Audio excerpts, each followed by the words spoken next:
Bonjour toi, aujourd'hui je voudrais te dire quel gâchis. Mais commençons par lire ce passage de la parole de Dieu.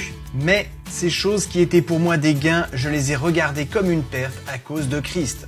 Le jeune homme qui demanda à Jésus ce qu'il fallait faire pour avoir la vie éternelle avait, sans le savoir, rendez-vous avec l'histoire, avec la vie, avec l'éternité. Quel gâchis.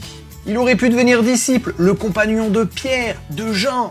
Il a refusé. On ne connaît même pas son nom. Il est resté dans l'anonymat. Il a traversé le temps comme une ombre juste pour nous dire ce qu'il ne fallait pas faire. Jésus, le maître du monde, l'avait personnellement invité à le suivre. Mais quel honneur! Il a refusé. Quelle erreur! Quelle occasion manquée! Dans un poème, George W. Wiseman l'imagine à la fin de sa vie allongé sur son lit, attendant la mort.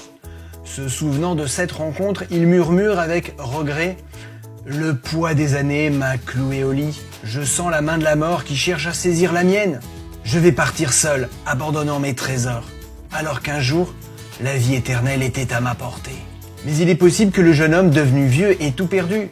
En effet, moins de 30 ans après la crucifixion, les Romains firent main basse sur son pays. Le temple et Jérusalem furent détruits et une partie de la population emmenée en esclavage. Dans ce contexte de défaite et de répression totale, que sont devenues ses propriétés, ses biens? A-t-il été emmené en esclavage? Retenons bien cette leçon. Au moment où nous sommes prêts à tout perdre pour le Seigneur, nous allons tout gagner. Ce que beaucoup appelleront échec sera en fait le début de la vraie réussite.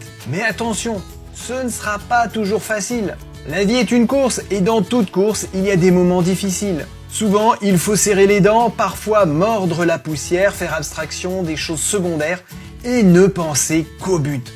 Et surtout, n'oublie pas, au moment où nous sommes prêts à tout perdre pour le Seigneur, c'est alors que nous allons tout gagner. À bientôt et que Dieu te bénisse abondamment.